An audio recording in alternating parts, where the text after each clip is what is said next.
NQ, La Voz de la Provincia Mexicana y Ruta presentan Entre Líneas.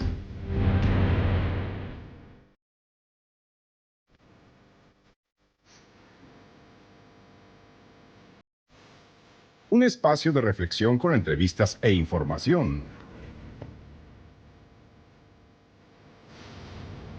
Con el periodista Juan Carlos Ortiz Castro.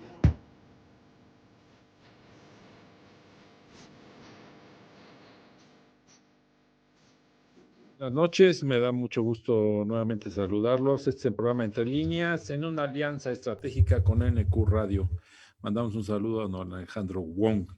Hoy me acompañan mis compañeros en la mesa virtual, Raúl Rodríguez Cortés, columnista político. Buenas noches, Raúl, del Universal. Hola, buenas noches a todos. También me acompaña José Ureña Velázquez, columnista político. Buenas noches, José.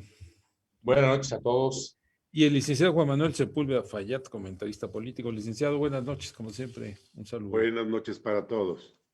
Bueno, el tema hoy, la verdad es que está muy variada la información, pero estábamos agendando el desafuero del famoso Cuau, pero una vez más, aplazaron la sesión. Algo esconderán.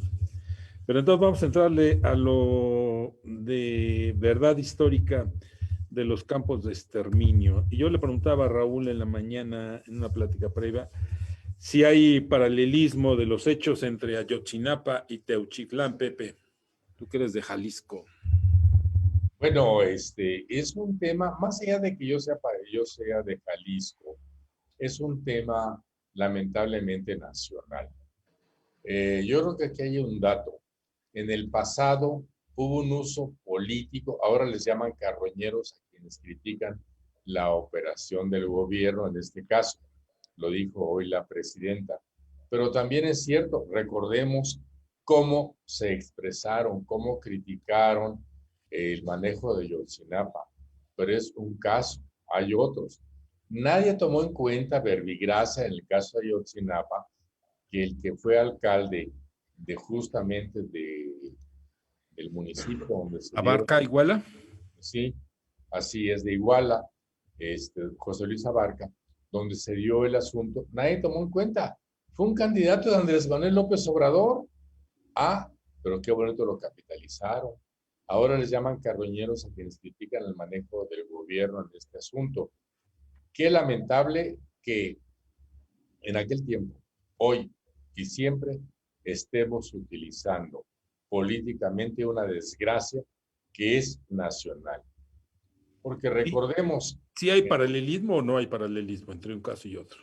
No hay paralelismo, porque son los mismos actores, lamentablemente. Pero al final hubo desaparecidos en ambos casos. Sí, claro, pero ya fueron 43, aquí estamos hablando de centenas de muertos. Bueno, según Loret de Mola, mañana van a presentar el fiscal que solamente fallecieron ahí 3 personas. Bueno, yo siempre, desde que vi el tema, he notado que hay la intención de minimizar el asunto. Tomemos como ejemplo Gerardo Fernández Noroña, que quiere llevar esto a nada. No, 2, 3, los que sean. Es un asunto realmente nacional. ¿Qué hay que hacer? Pues resolverlo. El problema es que como está tan politizado, que nadie va a creer, ni si son 2, si son 3 o son cientos, nadie va a creer que es la verdad. Y como hace en el 2014 la llamada verdad histórica de Ayotzinapa, la criticaron, la descalificaron, todo. Bueno, ahora habrá descalificaciones, no de los propios, no del gobierno actual, pero sí de la oposición, porque ese ha sido nuestro comportamiento nacional, lamentablemente. Raúl Rodríguez, la presidenta dijo hoy en la mañana que como buenos carroñeros bastante hipócritas se suben a estas campañas que se construyen, los jilguerillos. ¿Se construyen campañas? ¿Hay mucha infodemia o todo es parte de una distracción más ante la crisis que ya vemos venir como una ola que va a arrasar. La crisis que Económica. Mira, a ver, como que estamos enchufando así como muchas cosas, ¿no? A ver, primero dices paralelismo. Sí. Yo, sí, porque yo, hubo yo no veo un paralelismo. A ver, veo una similitud en un hecho dramático y trágico, que hay víctimas, hay muertos y hay desaparecidos. 123,000 según el dato más reciente que pude consultar de la Comisión Nacional de Búsqueda, y con un dato que me llama la atención, un crecimiento del aumento de esas desapariciones de 40% entre el 2023 y el 2024, es decir, el último año de Andrés Manuel López Obrador. Ahora, bien lo decía Pepe, los actores son diferentes. En Ayotzinapa hay, me parece que evidencia contundente de la participación de cuerpos policíacos, municipales, estatales, inclusive se habla de la eventual complicidad de un batallón del ejército, lo que marca, por ejemplo, ahí una diferencia con lo que conocemos hasta hoy del caso de Jalisco, del crimen de Jalisco.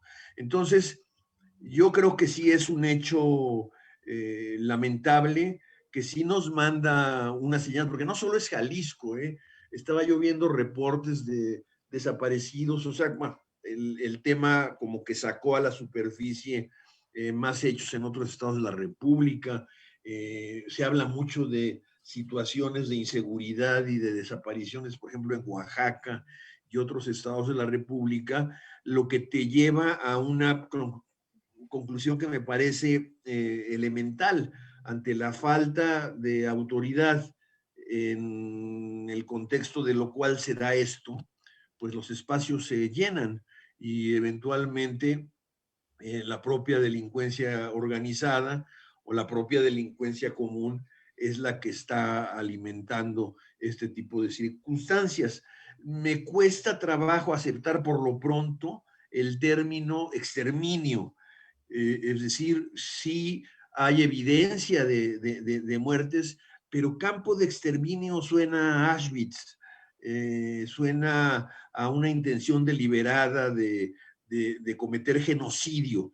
Entonces yo creo que hay que esperar, no sé lo que informe mañana el fiscal Gertz Manero, tampoco le creo a Loret, pero bueno, habrá que ver qué se va diciendo, qué se va informando, cómo se va manejando el asunto y a partir de ahí poder discernir si estamos ante procedimientos similares a los que ocurrieron en Ayotzinapa y en los que estarían por ocurrir en este asunto de Jalisco.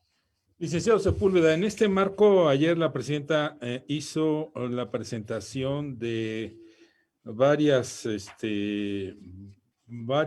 decretos que firmó para principalmente fortalecer a la Comisión Nacional de Búsqueda, crear el único certificado de registro de población, crear la base nacional única de información forense, crear la plataforma nacional de identificación, etcétera. Yo me pregunto, ¿por qué no se hizo antes? ¿Por qué le estalla este asunto y no lo presentan antes? ¿Por qué cuando llegó, justamente en septiembre del año pasado, ya se tenían elementos de este campo allá en Jalisco? A ver, muchas de esas acciones ya están contempladas en la ley. El centro de identificación forense ya lo teníamos en Morelos y Andrés Manuel ordenó desmantelarlo. Con todo el equipo que se tenía, se desmanteló. Aquí el problema es que en el caso digo, siguiendo con el paralelismo entre Ayotzinapa y el caso de ahora, había versiones oficiales. Una la de Ayotzinapa que se hizo después de toda una serie de acciones. La versión oficial de ahora ya se hizo desde ahorita, antes de que empiecen las investigaciones.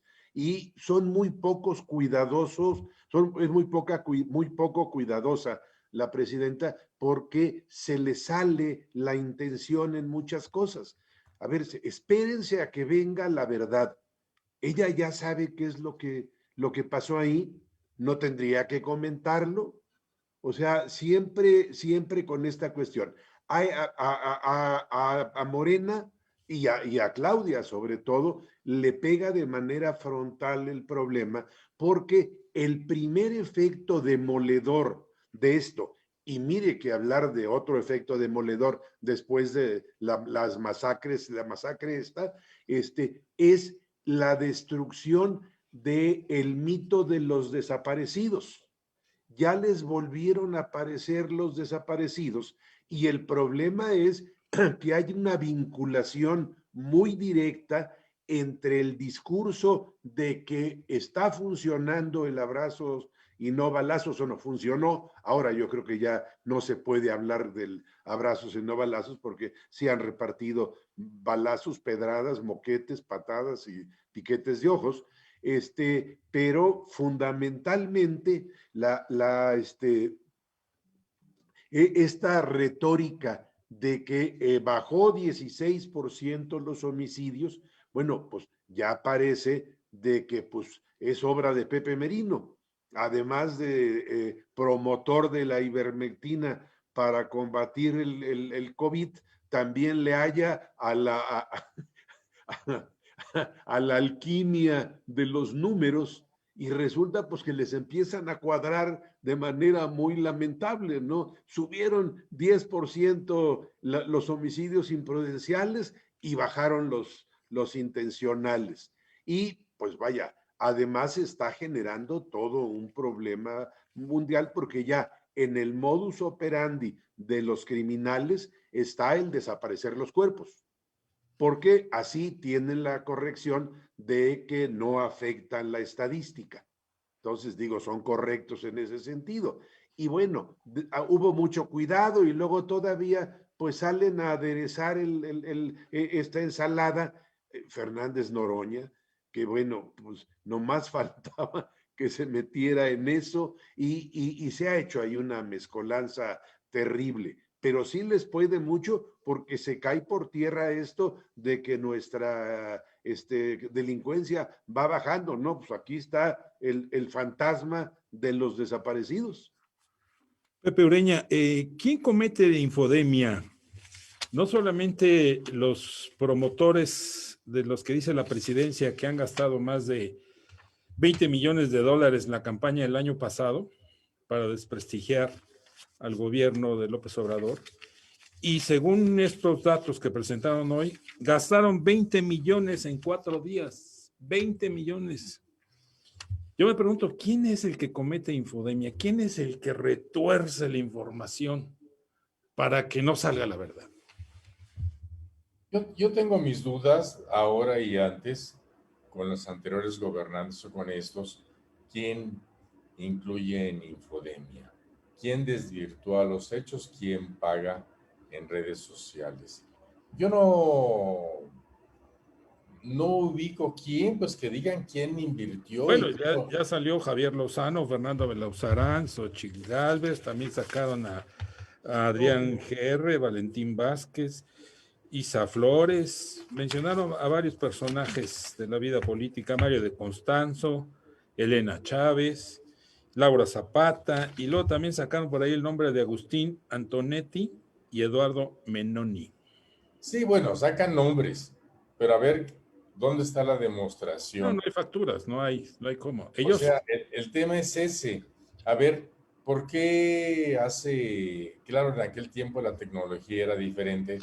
¿Por qué desde 2014 no se habló de quienes participaron para denostar al entonces gobierno de Enrique Peña, y ahora sacan otros nombres? Yo creo que es una forma de lavarse las manos. A mí no me gusta que saquen esos nombres, Y yo me quedaría con la idea de que hay que sacar y mostrar las pruebas. Decir, es que Juan Carlos dijo que esto y me entró la infodemia. Y pues está bien, puede ser que sí, puede ser que no, Le pero metí a ver, millones de pesos. pero que presenten las pruebas. Esa es la parte interesante y no las han presentado. Yo no he visto una prueba ni en el pasado ni ahora de cuando se meten a redes sociales. Y sí he visto cómo se impulsan desde redes sociales campañas contra los opositores al gobierno. A ver, en este momento hay una campaña contra muchos periodistas. ¿Lo hace el gobierno? ¿No lo hace el gobierno? Pues todo queda en el vacío.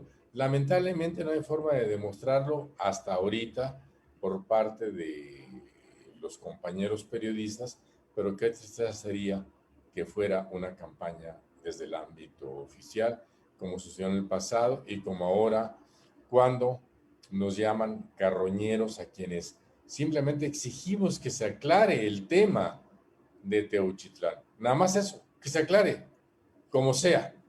Punto. Llegaremos a otra verdad histórica. Vamos a una pausa y regresamos con ustedes, por favor.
Bueno, ya regresamos y hablemos un poco de la infodemia, que es un término que acuñó la Organización de las Naciones Unidas justamente cuando vino la pandemia, y que era un término que se utilizó mucho para difundir, para decir que se difundía mucha información sin sustento.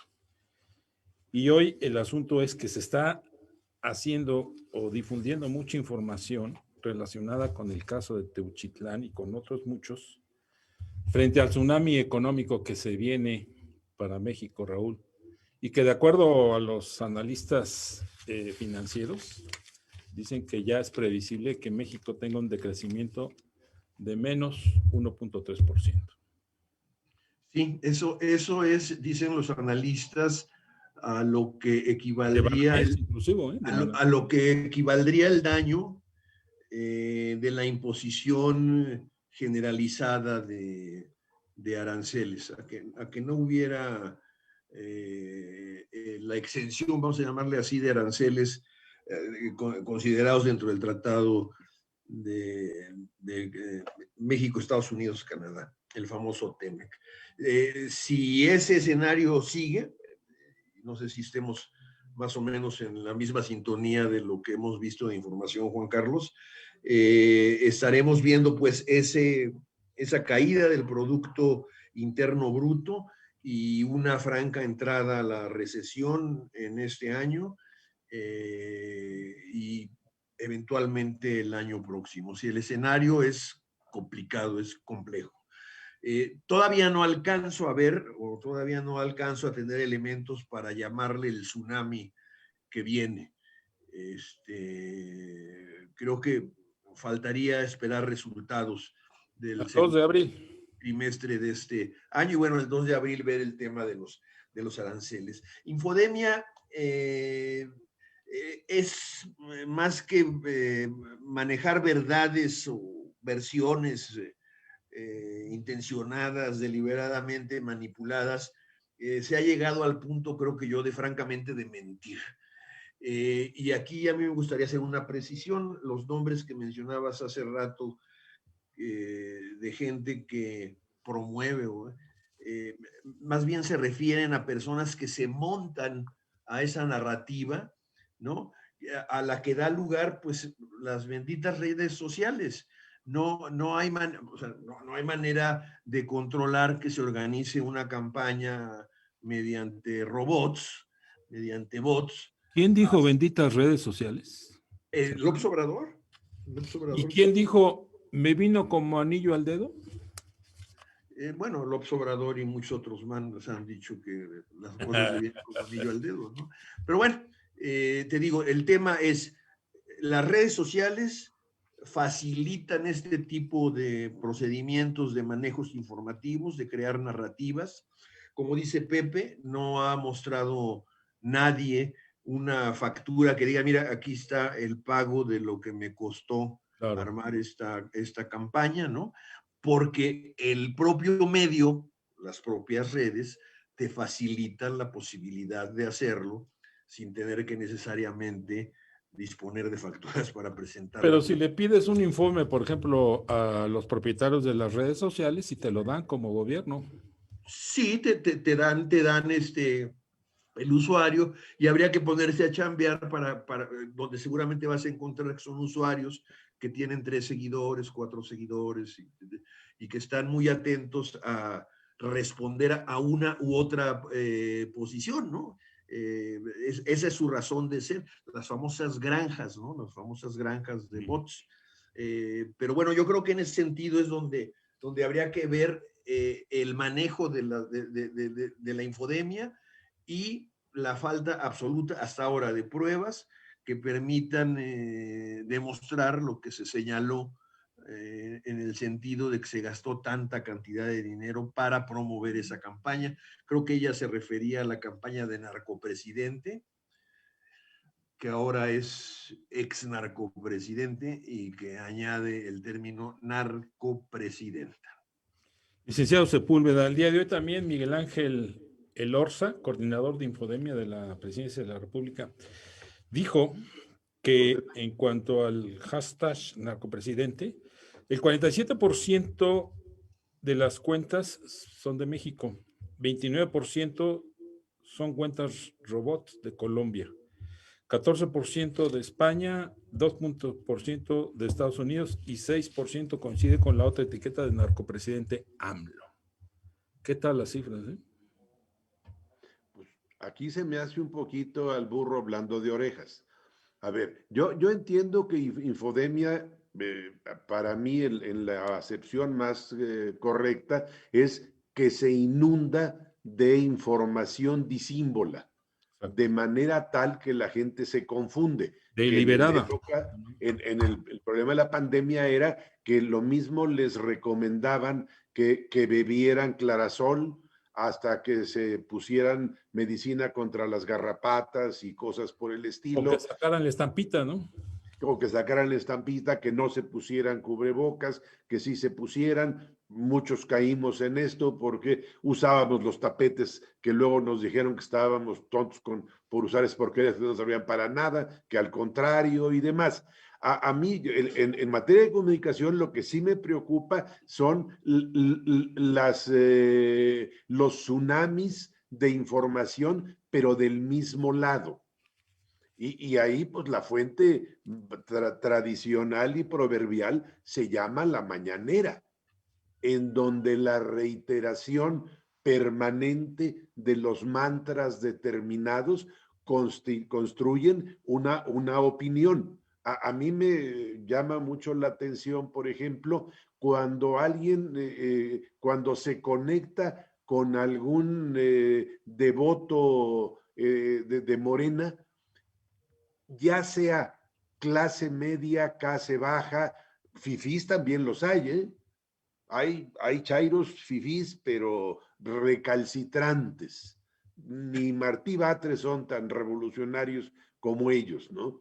O sea, no critico la ideología que puedan tener. Lo que me parece un tanto contradictorio es gente con una posición económica sumamente cómoda, hablando de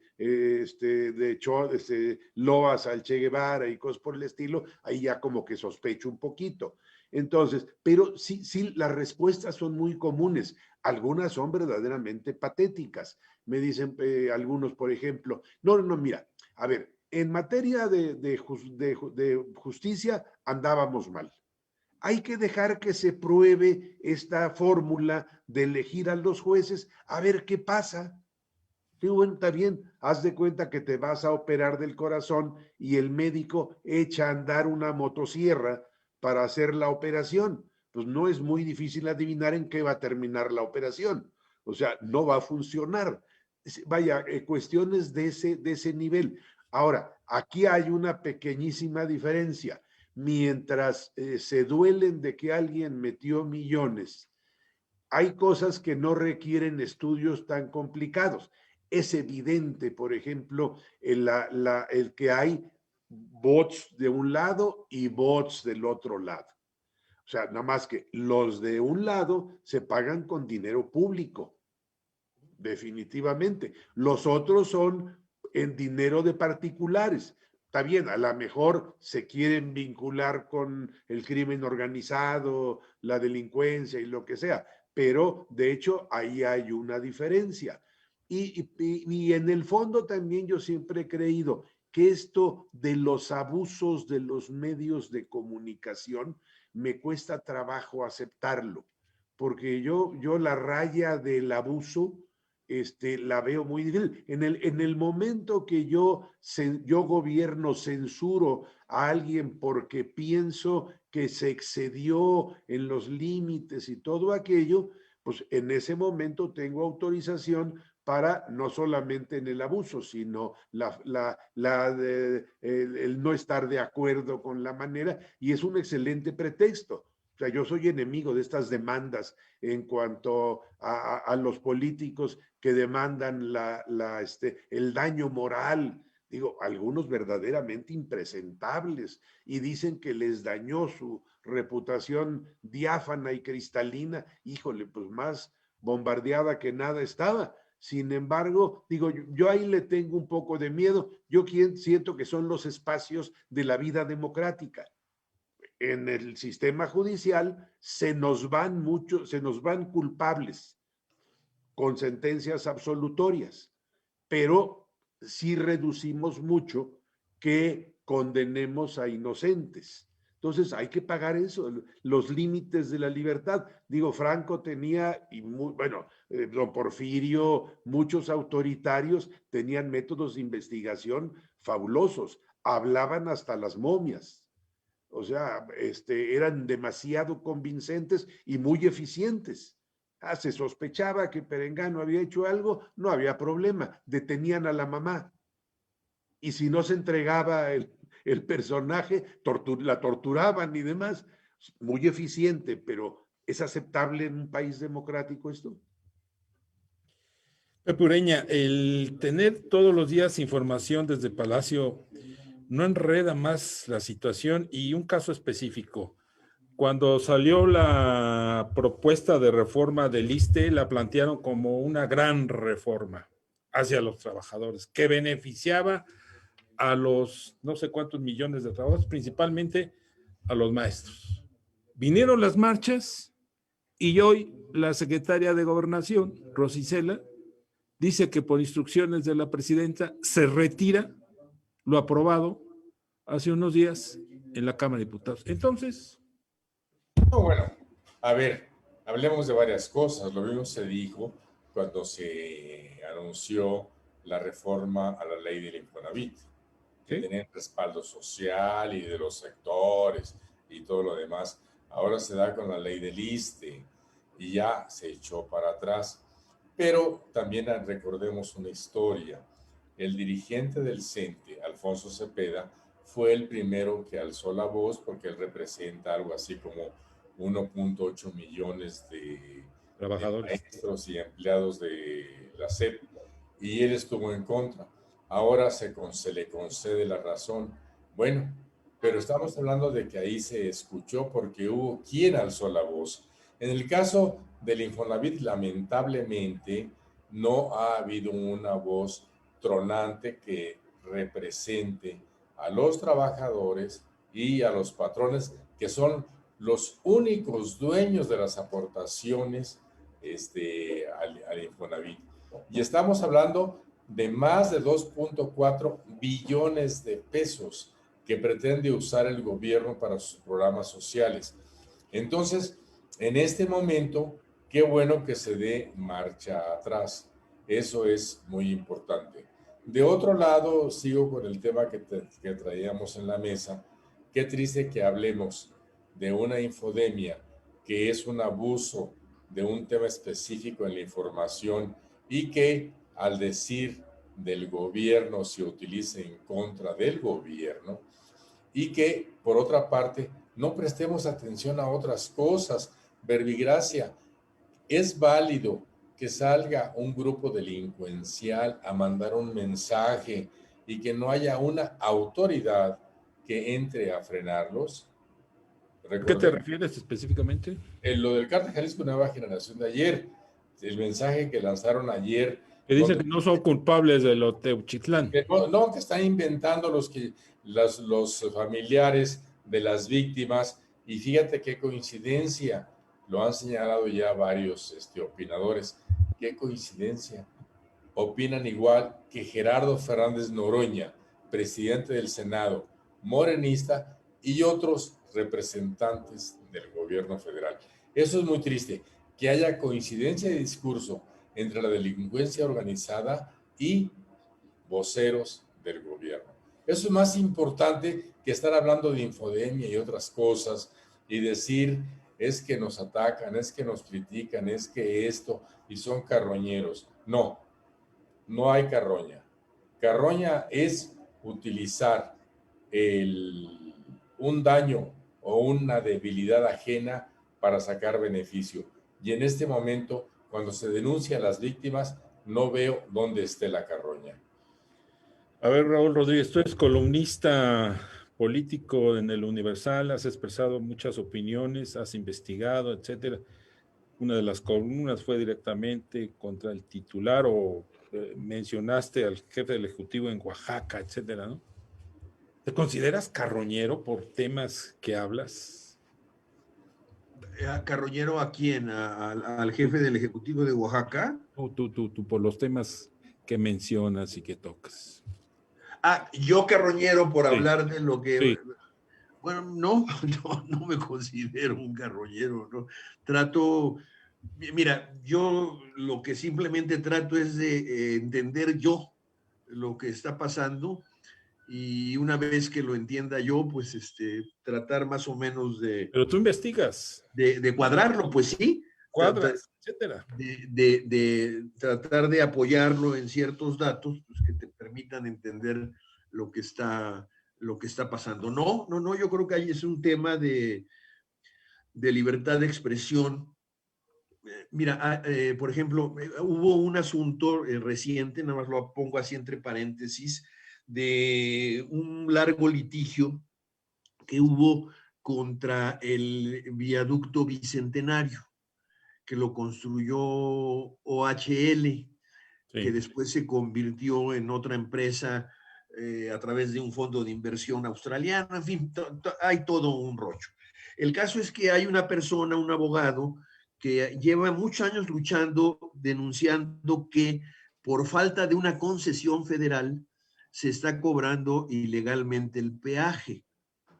Y ha habido juicios y tal. La semana pasada hubo una resolución de un juzgado, de un juzgado en el que desmontan el argumento con el que la empresa denunció por daño moral al abogado diciendo que por encima de cualquier otro asunto está la libertad de expresión cuando se está denunciando una conducta que implica corrupción pública. Así lo definen, ¿no?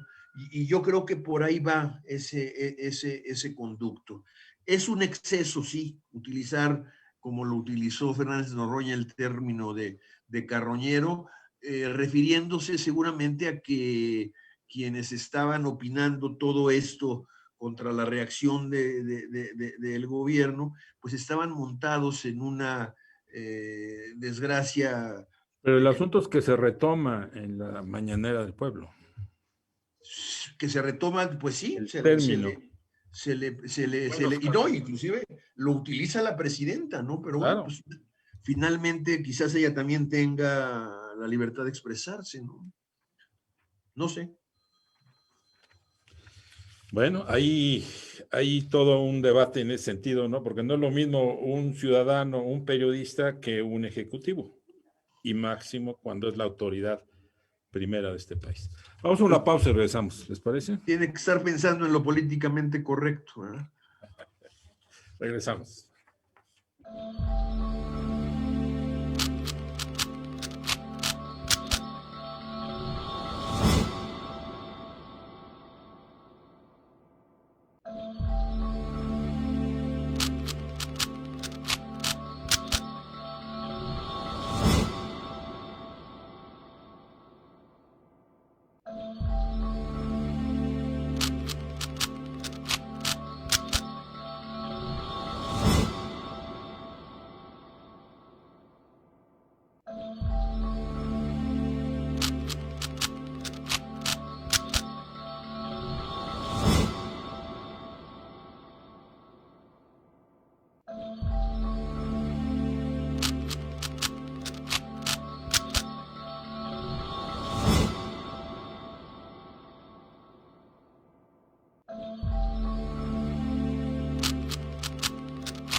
Pero ya regresamos. A ver, licenciado Sepúlveda, de manera muy sucinta, rápida, en el intercorte dijo, no estoy de acuerdo en el tsunami económico. El arca de Noé ya está llena. A ver, ¿cómo está eso, licenciado Sepúlveda? No, bueno, todavía, digo, ya despegamos, ya estamos flotando. Vaya, yo creo que las señales son claras desde hace tiempo. O sea, no sería ninguna sorpresa en ese sentido. El problema que parece ser tsunami, si creemos en la versión oficial de que vamos requete bien, pues sí nos va a parecer como tsunami, ¿no? Si ayer estábamos requete bien y hoy se vino abajo la bolsa y el dólar se trepó y demás, pues sí fue un tsunami. Pero no, esto ya hay señales muy importantes, la inversión extranjera, muchos parámetros que están por ahí. Oiga, licenciado Sepúlveda, pero lo que sí está flotando es el USA Gravely, ahí en el Golfo de México, que ya envió el Pentágono justamente para, según ellos, o según la presidencia, que ya sabían, que les habían avisado, para reforzar las acciones en contra del narco.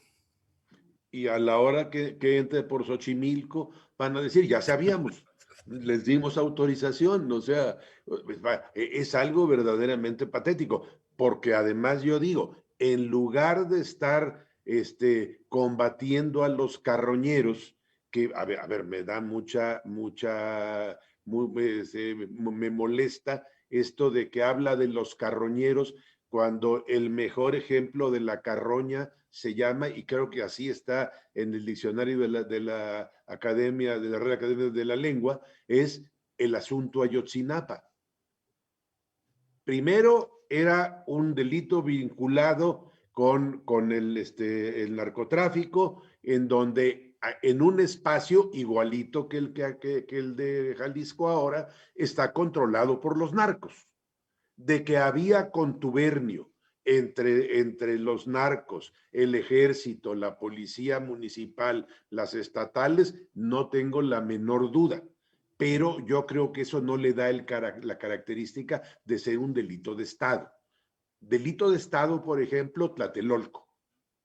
El 12 de octubre, ese es un delito de Estado, donde se considera por el Estado que esto atenta contra la tranquilidad y la integridad de la nación, y entonces deciden romperle el queso a los pobres estudiantes de la manera más estúpida, pero en la mentalidad de ellos así estaba. Entonces, eso es carroñero. Y luego dice doña Claudia que no van a decir ninguna mentira, al tiempo que se apreciaba un rápido crecimiento de la nariz, hasta ramitas le estaban saliendo. O sea, mienten con una facilidad impresionante y se están quejando ahora de que son mentirosos. Digo, yo sí creo que hay que ser un poco consistente.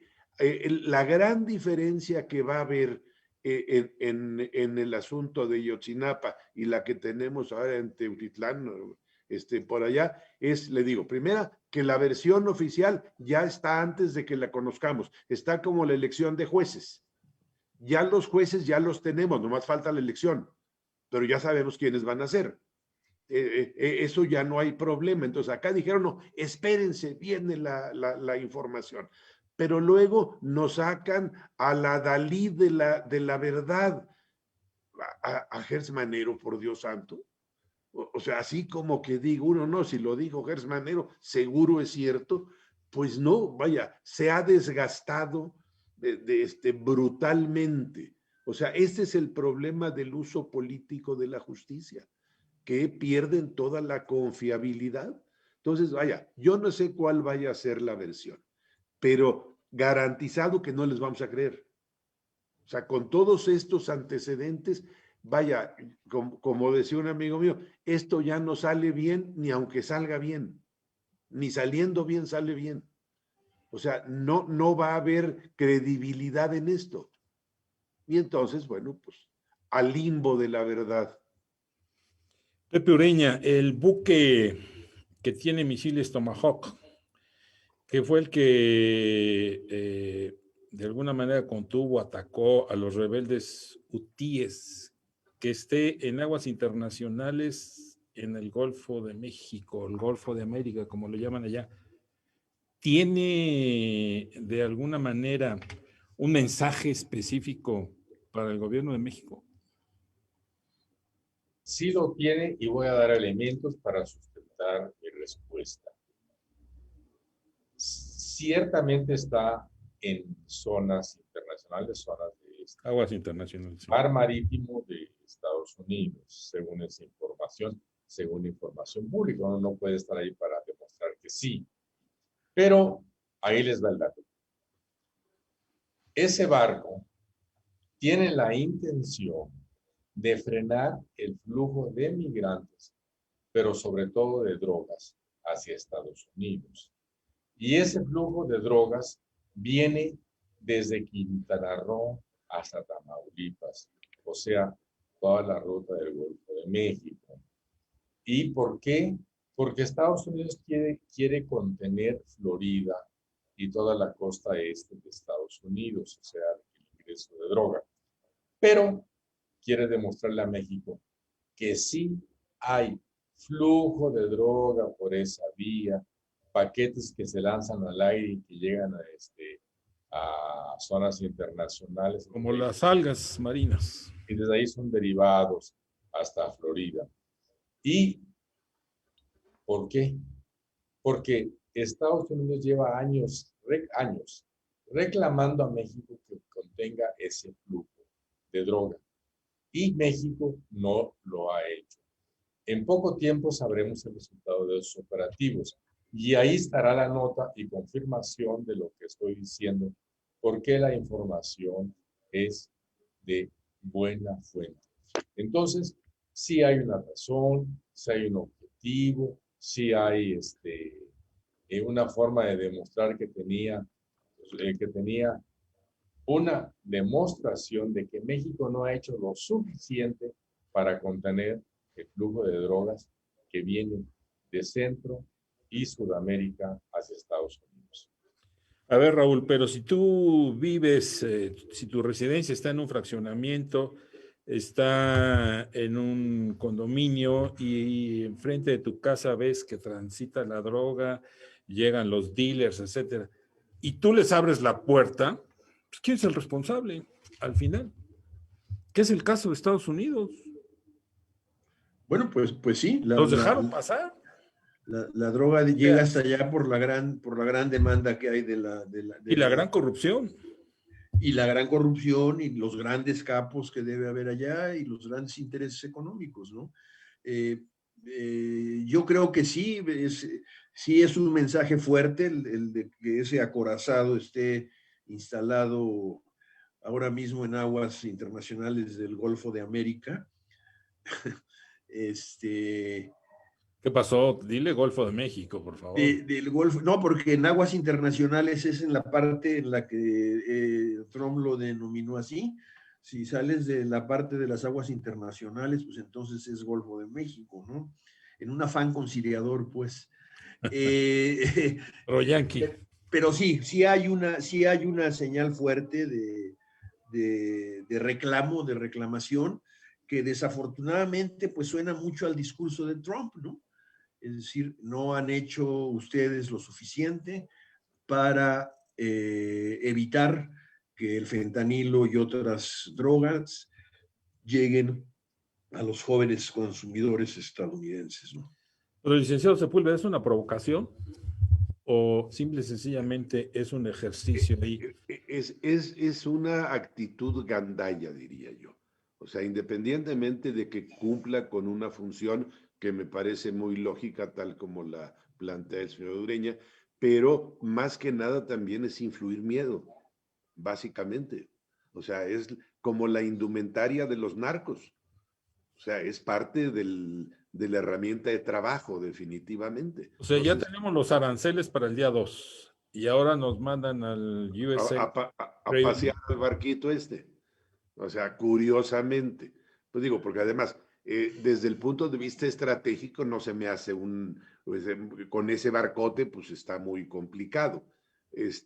no se me hace que puedan operar fácilmente una cuestión en donde van bordeando incluso los submarinos que vienen de Colombia, pues digo, la verdad son más o menos como tanques estacionarios un poco más largos y sumergibles, o sea, no se me hace lo apropiado, pero sí se me hace la política intimidatoria, que es base en la política de Trump. Lo primero que hace es poner la pistola arriba de la mesa y nos sentamos a platicar. En libertad, desde luego, hombre, estamos entre amigos, no te preocupes, pero la pistola está apuntando para allá, ¿eh? Más los aranceles. Pero tú ya das por hecho que los aranceles entran el 2 de abril, ¿o está confirmado ya que...? No, hay que esperar. Ah, Calma, Calimán, como dijo. serenidad y paciencia. Serenidad y paciencia, hay que esperar. Por A lo ver. pronto ya le aplicaron al acero el 25%. Y le han salido muy rendidores. ¿Cuál? Han conseguido muchas cosas con este asunto. Yo diría, me preguntaban respecto de, ¿y tú crees que ahora con el juicio en contra, el desafuero en contra de Blanco, seguirá Alito? No creo que... Ahí lo tienen bien. ¿Para qué lo mueven? Les funciona de maravilla. Como dijo Noroña, está. ¿no? ¿Mandé? Como dijo Noroña, ¿no? Ha servido a la causa. Claro.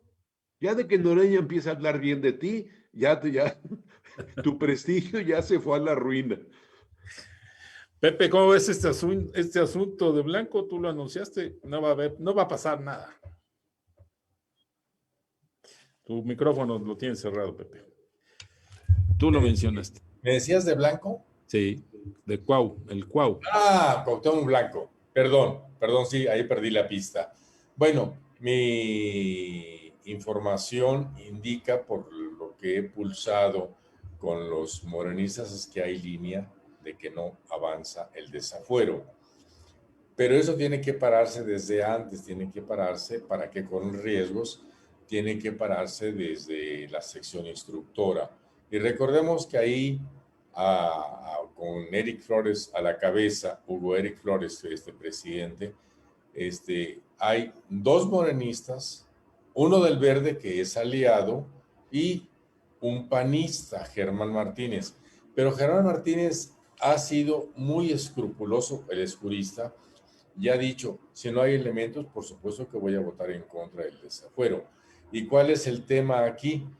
Que puede votar a favor o en contra Germán Martínez, pero hay 3 votos en contra de continuar el proceso para que esto traspase hacia el pleno de la Cámara y que ahí se haga la votación. ¿Qué tal si alguien en el pleno termina haciendo un voto a favor del desafuero? Pues eso se le va a la 4T. Entonces, mi información es que no va a pasar. Como tampoco va a pasar la de Alejandro Moreno Alito. A Alejandro Moreno lo quieren mantener a distancia y controlado. Y él está en el Senado en muy buenas condiciones, goza de plena tranquilidad. ¿Y para qué lo remueven? Pues si él ha sido útil al gobierno, y tienes razón cuando dices que Fernández Noroña dice, no, es que él está trabajando muy bien para el PRI, ojalá no se vaya. Bueno, pues sí, para el gobierno sería fabuloso que se quedara. Bueno, pues ya nos vamos. 1 minuto a cada quien, por favor. Conclusión. Raúl, tsunami económico, tú todavía no lo ves. No, veo problemas económicos. No Tsunami. No comparto el término tsunami. No como le pasó a Miguel de la Madrid, no como le pasó a Cedillo. No. Hay problemas a la vista, pero no lo veo como tsunami. Licenciado Sepúlveda. Y algo rápidamente, entre paréntesis, sobre el tema Blanco Alito. Sí. Pues sí, ya con Alito ya tiene en Houston a la familia, me dicen, a lo mejor por mera precaución, ¿no? Y se alargó la decisión, pero todavía está dentro de los tiempos que marca la ley. Digamos que el límite para la decisión de esto está para los primeros días de los primeros días de abril. Y se está negociando, hay un tema de conflicto de interés con precisamente Eric, que en su momento fue dirigente del partido que postuló a Blanco y después se confrontaron. Hay moviéndose muchas cosas todavía en la sección instructor. Licenciado Sepúlveda, un minuto, nos vamos. Vaya, primer lugar, en lo de Blanco, yo apostaría a que no le va a pasar nada, porque uno de los atributos de los próceres de Morena es la impunidad. O sea, a cualquier elemento, o sea, el veneno que mata a cualquier cristiano normal, a ellos los engorda. O sea, con la décima los parte purifica, de las ¿no? imputaciones que le hicieron a Salgado Macedonio, o sea, no alcanzan ni chamba de regidor, y pues es el gobernador de facto. Entonces, esta parte yo sí creo que va por ahí. Lo de tsunami, le digo yo sí creo que esto ya viene anunciado, va a ser gradual, pero no vamos requete bien de ninguna manera. Como dijo Gabriel García Márquez, Pepe, un minuto, crónica de una muerte anunciada. Bueno, no sé cuál muerte, en el caso de no lo veo. Esa es una parte. La otra es en torno a la situación económica. Yo creo que sí hay que hacerle caso a las advertencias de la OCDE, de las calificadoras internacionales. Y de los bancos. Y de los bancos, en el caso específico de Banamex y de otros en México, inclusive el Banco de México, que ha reducido las expectativas de crecimiento a tasa negativa. Entonces, yo creo que esto sí hay que tomarlo en cuenta, y con o sin impuestos de mayores aranceles por parte de Donald Trump, creo que sí estamos en una situación de riesgo de que haya una baja de crecimiento y tal vez de un crecimiento abajo de cero. Pues ya nos damos. Gracias, José Ureña Velasco, columnista político. Buenas noches. Buenas noches. Gracias, Raúl Rodríguez Cortés, columnista del Universal. Buenas noches. Buenas noches. Y gracias, licenciado Juan Manuel Sepúlveda Fallar, comentarista político. Buenas noches. Buenas noches para todos. Y a mis compañeros del NQ, Jorge Martínez en Pachuca y Daniela Dorantes en Tulancingo, y a mis compañeros del periódico Ruta, Eduardo Hernández y Celso García, desde la cabina del periódico Ruta, se despide Juan Carlos Ortiz. Buenas noches. NQ, la voz de la provincia mexicana y Ruta presentan Entre Líneas.